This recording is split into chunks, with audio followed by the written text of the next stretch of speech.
제가 몇 해 전에 읽은 책 중에 일본의 한 정신과 의사가 쓴 이런 책이 있습니다. 그 책의 제목은 이렇습니다. 나는 왜 저 인간이 싫을까? 이런 제목의 책을 읽은 적이 있었습니다. 근데 이 나는 왜 저 인간이 싫을까라고 하는 이 책의 원래 제목은 인간 알레르기라고 합니다.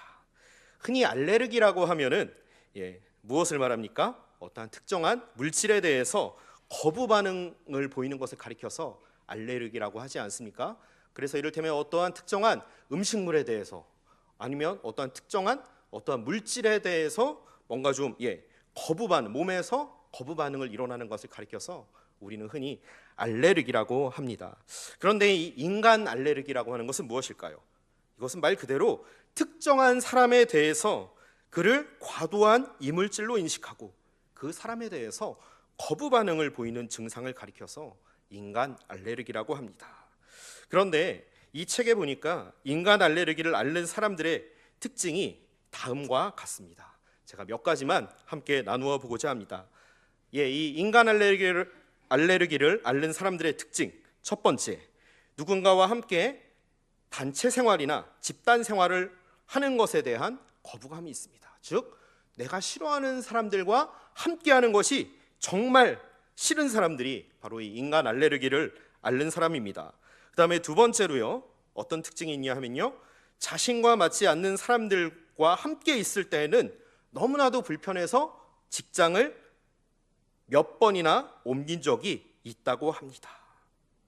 그리고 세 번째 특징, 처음에는 관계가 괜찮았는데 끝이 좋지 않은 관계들이 여러 차례 그런 관계들을 경험한 적이 있습니다.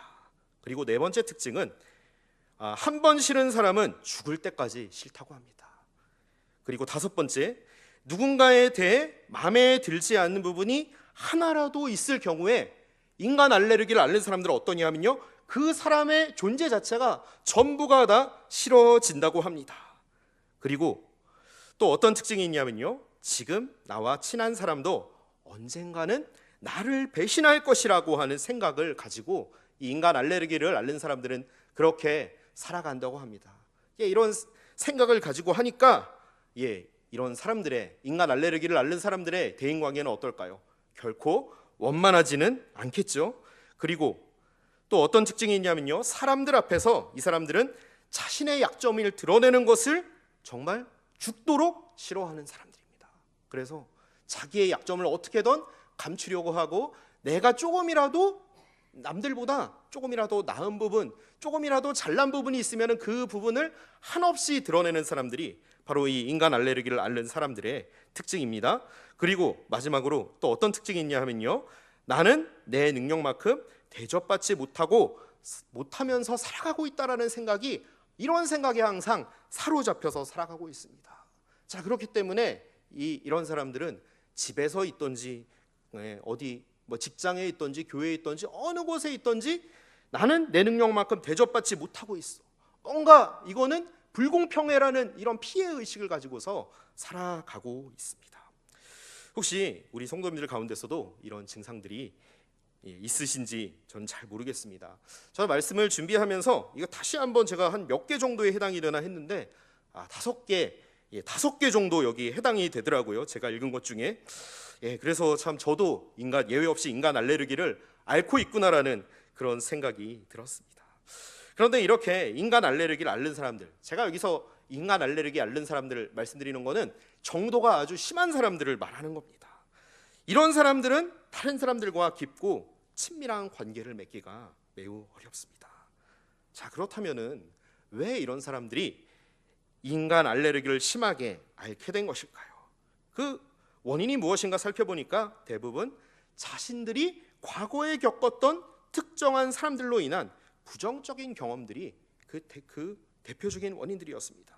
자, 이를테면은 가정에서 어렸을 때 부모님에 대한 부정적인 기억이 있는 경우입니다. 이를테면은 아버지로부터 가정 폭력을 당하거나 아버지가 술 마시고 들어오셔서 막 행패를 부리는 이런 가정에서 자랐을 경우에, 아니면은 직장에 다녔는데 어떠한 직장 상사가 폭언을 하거나 어떠한 괴롭힘 때문에, 아니면 함께 일하는 동료들에 대한 어떠한 실망 때문에, 혹은 실연을 당했다거나 믿었던 친구들로부터 배신을 당했던 이런 경우들 때문에 등등해서 뭔가 사람으로 인해, 누군가로 인해 지독하게 아팠던 경험들 때문에 그 사람들을 신뢰하지 못하게 됩니다. 그래서 이런 사람들의, 이 인간 알레르기를 앓는 사람들의 특징은 상대방의 작은 실수가 한없이 크게 보이고요, 뭔가 그 사람의 행동 때문에 내가 너무 상처받거나 조금이라도 실망하거나 저건 아니다 싶으면은 한없이 그 사람 자체가 싫어지게 되는 것입니다. 물론 그 사람에게도 그 내가 싫어하는 부분만 있는 것은 아닐 겁니다. 내가 갖지 못한 장점들도 있고 재능들도 있고 여러 가지 좋은 부분들이 많음에도 불구하고 나를 실망시킨 그 한 부분 때문에 그 사람을 미워하게 된다라고 하는 거죠. 그리고 이렇게 인간 알레르기를 앓는 사람들은 다음과 같이 자신을 세뇌시킨다고 합니다. 나는 역시 혼자가 편해. 사람은 결국 혼자 사는 거야. 그리고 친구는 믿을 게 못 돼. 언제 뒤통수 칠지 모르는 게 친구인데 난 그냥 혼자 살래. 이런 생각에 사로잡혀서 살아간다고 합니다. 그렇기 때문에 이들은 항상 외로울 수밖에 없습니다. 과거에 자신이 받았던 상처와 아프고 부정적인 기억들을 제대로 극복하지 못한 채 이제 평생을 과거에 얽매여서 살아갈 수밖에 없는 사람들이 바로 이 인간 알레르기를 앓는 사람들입니다. 이들은 늘 자신이 혼자라고 생각하고 혼자라고 여기면서 살아가기 때문에 이들 곁에는 늘 아무도 없고요, 늘 외롭고 공허한 삶을 살아갈 수밖에 없습니다. 오늘 말씀을 보시면 이렇게 극심한 인간 알레르기를 앓고 있는 한 사람이 등장하고 있습니다. 그 사람은 바로 사울 왕입니다. 여러분, 오늘 말씀에서 사울이 평생에, 오늘 말씀뿐 아니라 그 오늘 본문 뒤로 이어지는 사무엘상 말씀 전체에서도 이 사울이 평생에 미워했던 한 사람이 있었습니다. 그가 누구입니까? 바로 다윗입니다. 그런데 이 다윗이 누구입니까? 사울의 충성스러운 부하였습니다. 그리고 오늘 말씀 뒤에 이제 오늘 말씀을 지나서 사무엘상을 읽다 보시면은 그의 사위가 되었습니다. 그런데 왜 이 사울은 자기의 그러한 충성스러운 부하요, 자신의 가족인 그 다윗을 죽도록 싫어했을까요? 오늘 말씀에서 골리앗을 쓰러뜨리고 블레셋 군대로부터 이스라엘을 구원한 다윗이 당당하게 개선합니다. 이때 이스라엘의 여인들은 이런 노래를 부르면서 다윗을 열렬하게 환영합니다. 오늘 본문 6절에서 7절 말씀입니다. 우리 함께 읽어보실까요? 여인들이 뛰놀며 노래하여 이르되 다윗이 죽인 자는 천천히요, 사울이 죽인 자는 천천히요, 다윗은 만만히로다 한지라. 자, 이 노래를 가사를 한번 보시기 바랍니다. 사울이 죽인 자는 천천, 많이 죽인 건 사실입니다. 큰 승리를 이끈 것, 사울 왕이 이끈 것 사실이죠. 그런데 그 뒤 이어지는 가사에서 어떻습니까? 다윗은 만만이다. 천천보다 만만이 더 높지 않습니까?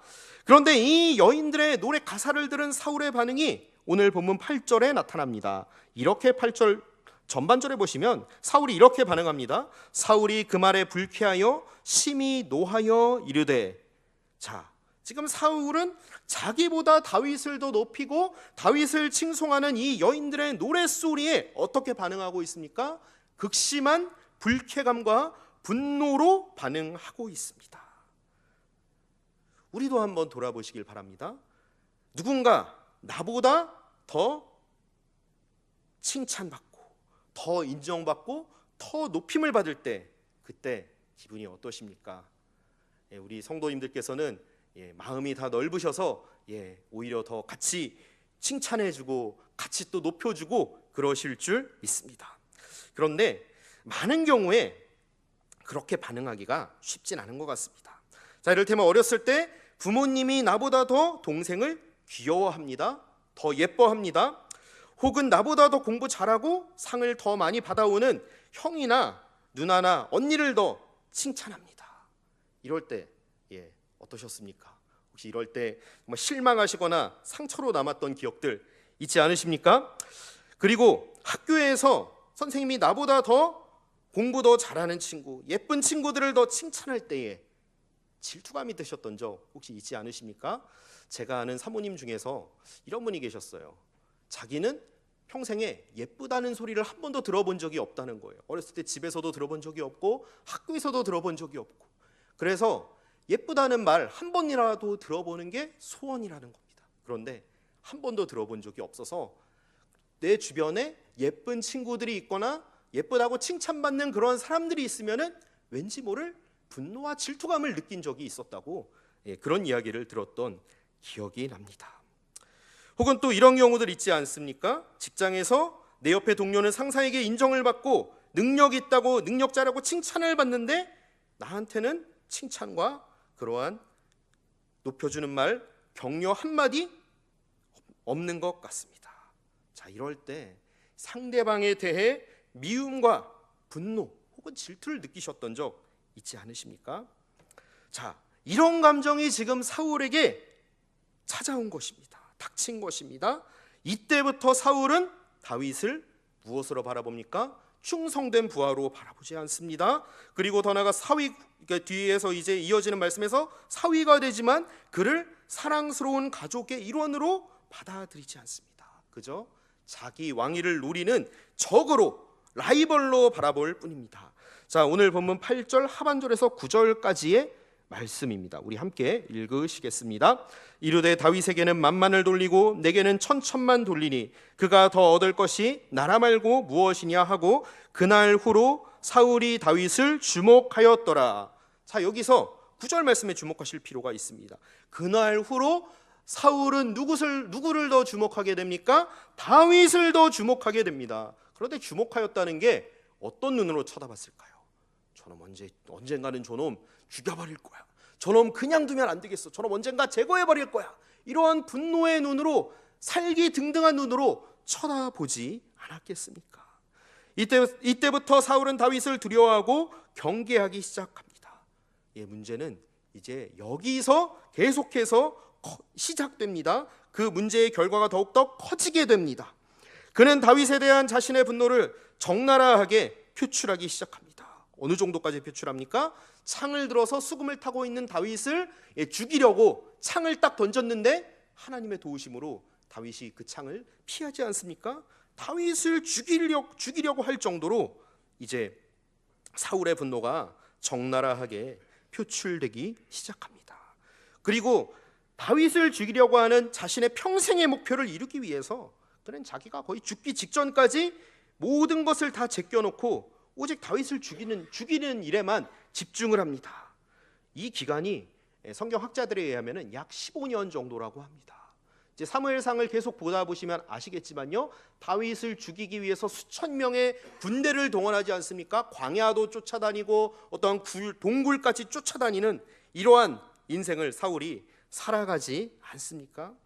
하나님께서 허락하신 왕으로서의 사명보다 다윗을 죽이려고 하는 이 목표 하나를 이루기 위해 자신의 모든 시간을 다 쏟습니다. 에너지를 쏟습니다. 나라를 돌보라고 하나님께서 맡겨주셨던 모든 힘과 모든 능력과 모든 것들을 다윗을 죽이는 그 일에 다 올인하는 인생을 살아갑니다. 그런데 이러한 사울의 인생의 결과는 어떻게 나타나고 있습니까? 가족들조차도 그를 멀리하고 맙니다. 사울의 아들 요나단도, 그리고 그의 딸 다윗의 아내요 사울의 딸이었던 미갈도 아버지 사울 대신에 다윗을 돕습니다. 사무엘상 19장 12절을 보시면은 미갈이, 사울의 딸 미갈이 다윗을, 아버지 사울이 다윗을 죽이려고 하니까 창에서 달아 내려서 도망가도록 돕는 모습이 나옵니다. 그리고 사무엘상 20장을 보시면요, 20장 17절을 보시면은 요나단이 어떻습니까? 다윗에 대한 요나단의 사랑, 아버지의 원수인 그 다윗에 대한 요나단의 사랑이 자기 생명을 사랑함 같이 그를 사랑하였다. 아버지의 원수를 자기의 생명과 같이 이 요나단이 사랑하였다라고 이렇게 말씀하고 있습니다. 그리고 나중에 곧이어 이 사실을 알게 된 이 다윗은 어떡합니까? 딸을 저주하고 다윗을 사랑한 아들 요나단을 죽이려고 또 아주 위협을 가하는 모습이 말씀 가운데 등장하고 있습니다. 그리고 그뿐만이 아닙니다. 사무엘상 22장 18절에서 19절을 보시면은 이제 사울을 피해 도망치는 다윗을 도운 높 성읍에 사람들이 나와 있는데요, 사울이 어떻게 하냐면요, 다윗을 도와주고 다윗에게 먹을 것을 주었다라는 그 이유 하나만으로 그 높 성읍의 제사장들을 다 죽입니다. 그리고 그곳에 그곳 성읍에 사는 남녀와 아이들과 젖 먹는 자들과 소와 나귀와 양들까지도 다 칼로 쳐서 이 높 성읍을 진멸시킵니다. 어떤 죄목 때문에요? 다윗, 자기의 원수인 다윗을 도왔다라고 하는 그 죄목 때문에요. 자, 처음에는 그 여인들의 노랫소리 그 하나, 자기를 가리켜 천천으로 하고 다윗을 가리켜 만만이라고 여겼던 그 불렀던 그 노랫소리 때문에 나타난 그 질투, 그 분노가 어디까지 지금 치솟아 오르고 있습니까? 더 여러 사람들을 죽이고 여러 사람들에게 피해를 주고 나아가서 나라를 제대로 돌보지 않는 그 결과까지 이르고 말았습니다. 이처럼 과거의 그 경험에 얽매여서 다윗을 죽이는 일에 자신의 모든 것을 걸었던 사울의 인생은 어떻게 결국 마무리되었습니까? 하나님께 버림받고 말았습니다. 사무엘상 18장 12절에서는 이렇게 말씀합니다. 여호와께서 사울을 떠나 다윗과 함께 계심으로 사울이 그를 두려워한지라. 그리고 사무엘상 28장을 보시면 이제 사울이 이제 거의 죽기 직전에 블레셋에서 이스라엘을 침공하였을 때 사울이 하나님께 어떻게 하면 되겠습니까? 끊임없이 물었지만은 하나님께서는 이렇게 응답하십니다. 사무엘상 28장 6절입니다. 사울이 여호와께 묻자오되 여호와께서는 꿈으로도 우림으로도 선지자로도 그에게 대답지 아니하시므로 하나님께서 사울을 버리셨다라고 하는 것이죠. 결국 하나님께 버림받은 이스라엘 왕 사울은 블레셋과의 전쟁에서 아들들과 함께 비참한 최후를 맞고 맙니다. 그뿐만 아니라 하나님께서 사울에게 맡기셨던 이 이스라엘 왕국은 전쟁에서 패해서 큰 위기를 맞게 되었지요. 그 모습이 사무엘상 31장 가운데 나타나고 있습니다. 얼마나 사울의 인생이 비극적입니까? 처음에는 하나님으로부터 분명 부름받은 세움받은 왕으로 시작됐습니다. 처음에는 겸손했습니다. 많은 사람들의 칭송을 받았습니다. 하나님으로부터도 아주 선한 왕으로 평가를 받았습니다. 그런데 그의 인생은 어떤 인생이 되고 말았습니까? 하나님께 버림받은 인생이요, 실패한 인생이 되고 말았습니다. 우리도 때로는 사울과 같이 우리의 과거에 얽매여서 살아갈 때가 있지 않으십니까? 많은 분들이 과거의 부정적인 경험들과 상처들을 극복하지 못한 채 과거에 얽매여서 여전히 살아갑니다. 어렸을 때 가정에서 받았던, 가족들과 부모님으로부터 받았던 그러한 부분들 때문에, 가난한 가정 형편 때문에, 혹은 학교에서 선생님이나 친구들로부터 받은 상처 때문에, 그 밖에 직장에서 겪는 부조리와 어떠한 부정적인 경험들 때문에, 그리고 참 안타까운 것은 교회에서조차 이러한 받은 상처와 아픔들 때문에 교회를 떠나가는 많은 성도들이 이 시대에 점점 더 늘어나고 있습니다. 사실 그렇습니다. 우리 삶에서 100% 상처 없이 살아가는 것, 상처받지 않고 살아간다는 것은 불가능합니다. 누구에게나 상처가 다 있습니다. 아픔이 다 있습니다. 부정적인 과거의 경험들이 있습니다. 그리고 반대로 나 또한 어떻습니까? 나의 모습이 다른 사람들에게 있어서 내가 전혀 의도하던 의도하지 않았던 간에 상대방에게 상처를 줄 때가 사실 얼마나 많습니까? 자, 문제는요, 이러한 과거의 부정적인 경험들과 상처들을 어떻게 바라보고 어떻게 받아들이느냐에 있습니다. 우리의 눈으로 바라보느냐, 아니면은 하나님의 눈으로 바라보느냐 하는 것이죠. 어떤 눈으로 바라보느냐에 따라서, 어떤 눈으로 우리의 과거를 바라보느냐에 따라서 우리의 인생이 완전히 달라질 수 있습니다. 그 결과가 전혀 다르게 나타날 수 있다는 것입니다. 과거의 경험들과 상처들을 우리의 눈으로 바라볼 때에 나의 눈으로 바라볼 때에 어떤 일이 벌어지게 됩니까? 사울처럼 내 생각과 내 감정에 이끌려서 살아갈 수밖에 없습니다. 그 결과는 무엇으로 나타납니까? 야고보서 1장 20절 말씀입니다. 사람이 성내는 것이 하나님의 의를 이루지 못함이라. 그리고 잠언 29장 22절에서는 이렇게 말씀합니다. 노하는 자는 다툼을 일으키고 성내는 자는 범죄함이 많으니라.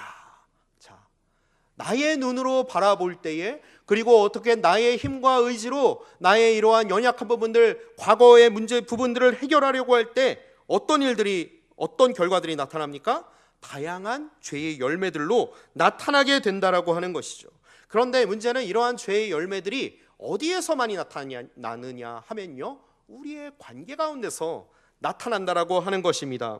부부간의 관계 가운데서, 자녀들과의 관계 속에서, 혹은 부모님과의 관계 속에서, 그리고 직장에서 상사와 동료들과의 관계 속에서, 그리고 친구들과의 관계 속에서, 그리고 교회에서도 우리의 이러한 연약한 부분들이 얼마든지 나타나게 된다라고 하는 것입니다. 그런데 우리가 이렇게 우리의 관계가 지속된다면은 어떤 일이 벌어질까요? 우리의 관계들이 깨어지게 되는 것이죠.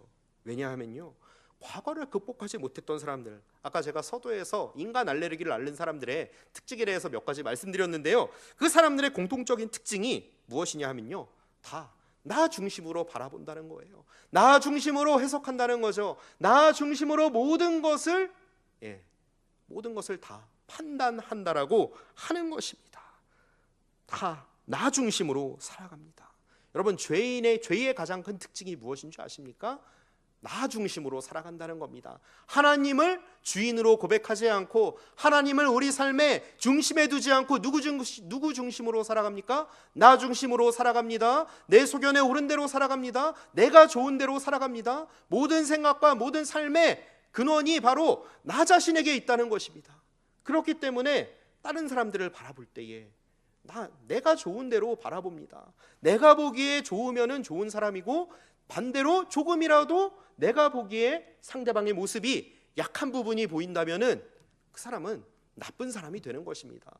나에게 쓸모가 없는 그러한 사람이 되고 만다는 것이죠. 이 모든 주체, 하나님의 뜻이 아니라 바로 나에게 있다라고 하는 것입니다. 얼마나 이기적인 모습입니까?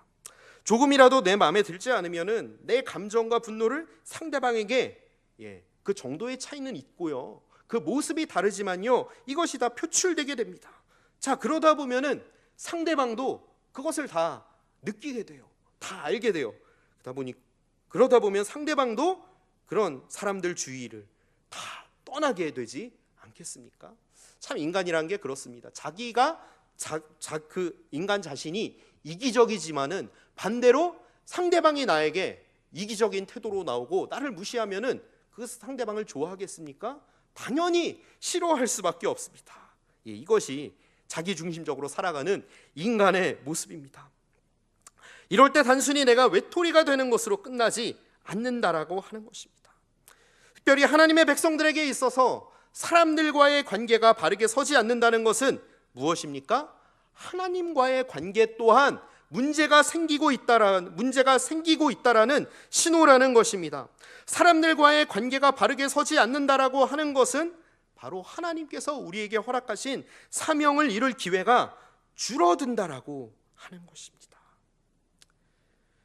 혹시 여전히 나의 과거의 그런 부정적인 경험들 때문에 혹은 상처들에 얽매인 채 살아가시는 모습 있진 않으십니까? 여전히 내 마음 가운데에 분노와 미움 속에서, 원망 가운데서 살아가는 모습들이 있지는 않으십니까? 그런데 우리 하나님께서는 우리가 계속해서 과거에 얽매인 삶을 살아가기를 원치 않으신다라고 하는 사실입니다. 과거에 머물러서 있기를 원치 않으신다라고 하는 사실이죠. 왜 그렇습니까? 하나님께서는 우리를 향한 큰 그림을 가지고 계시기 때문입니다.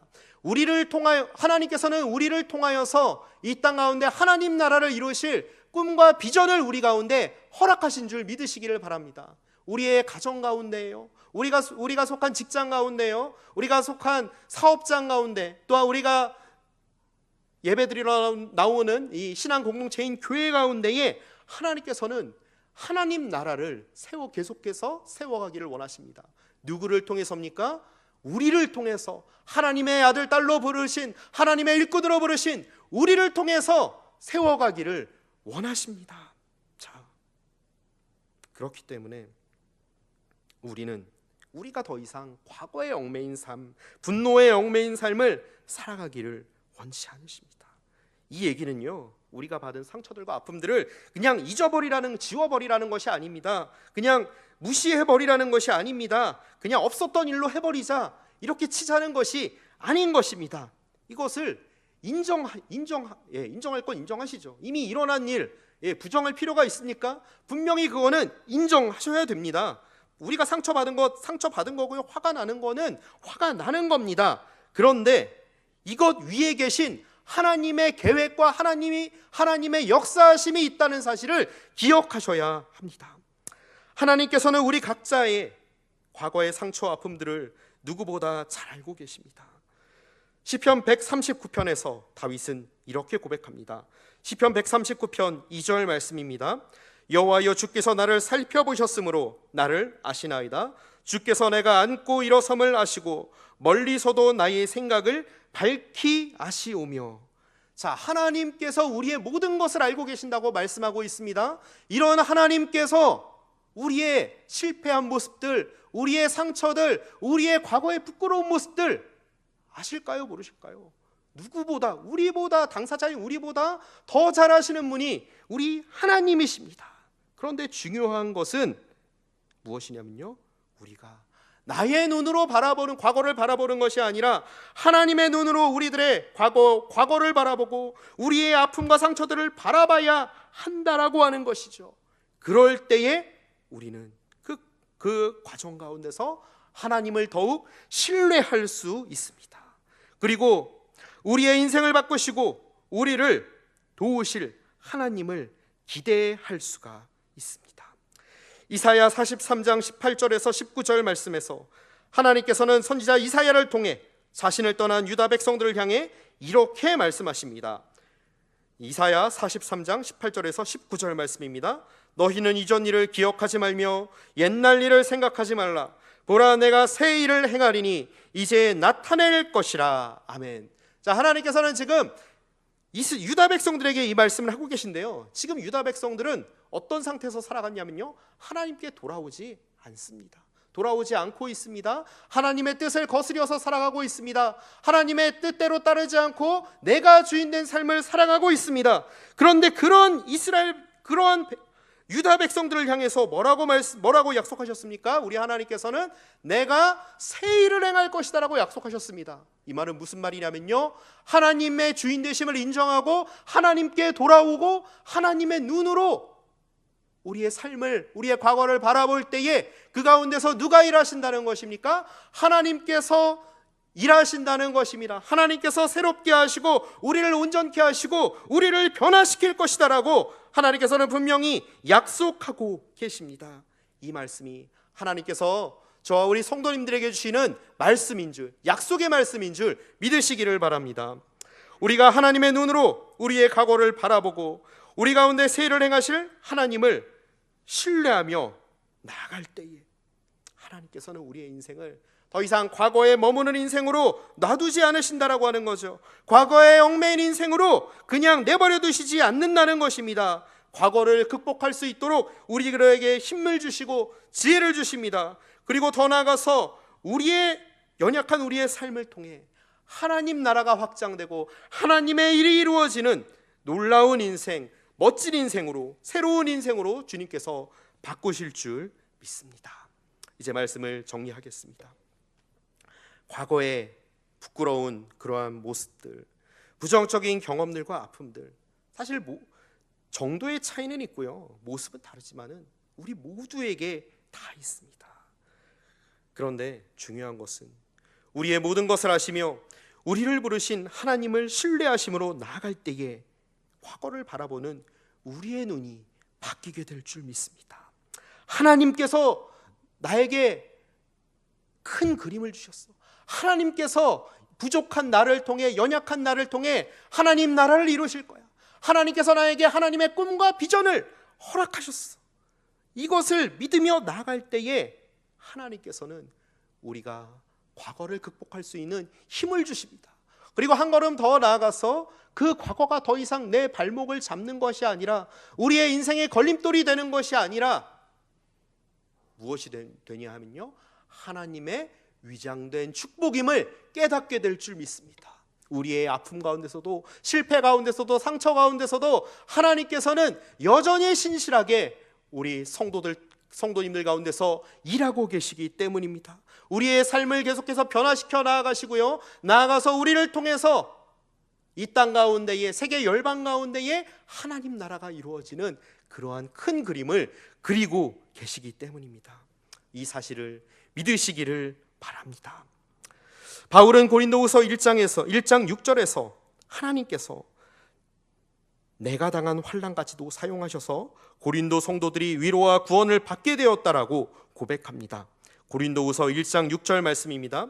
우리가 환난 당하는 것도 너희가 위로와 구원을 받게 하려는 것이요, 우리가 위로를 받는 것도 너희가 위로를 받게 하려는 것이니 이 위로가 너희 속에 역사하여 우리가 받는 것 같은 고난을 너희도 견디게 하느니라. 내가 환난 당한 것으로 끝나는 것이 아니라 나의 어떠한 이러한 환난, 나의 이러한 아픔을 통해 누가 또한 위로를 받게 됩니까? 고린도 교회 성도들이 더 위로없고 하나님의 일하심을 보게 되고 하나님을 더욱더 신뢰하는 역사가 일어나게 되었다라고 바울이 이렇게 고백하고 있습니다. 바라기는 바울의 이 고백이 저와 우리 성도님들의 고백이 되시기를 원합니다. 하나님을 신뢰하심으로 과거를 하나님의 눈으로 날마다 새롭게 바라보시는 저와 우리 성도님들 되시기를 원합니다. 그럴 때에 우리의 삶 가운데서 하나님이 행하시는 큰 일을, 새로운 역사를 경험하게 될 줄 믿습니다. 나아가서 우리의 삶만 바뀌는 것이 아니라 우리를 통하여서 우리 주변의 모든 사람들이, 천하 만민이 우리를 통하여서 하나님의 복을 경험하게 되는 놀라운 하나님의 역사를 경험하게 되실 줄 믿습니다. 우리 함께 기도하시겠습니다.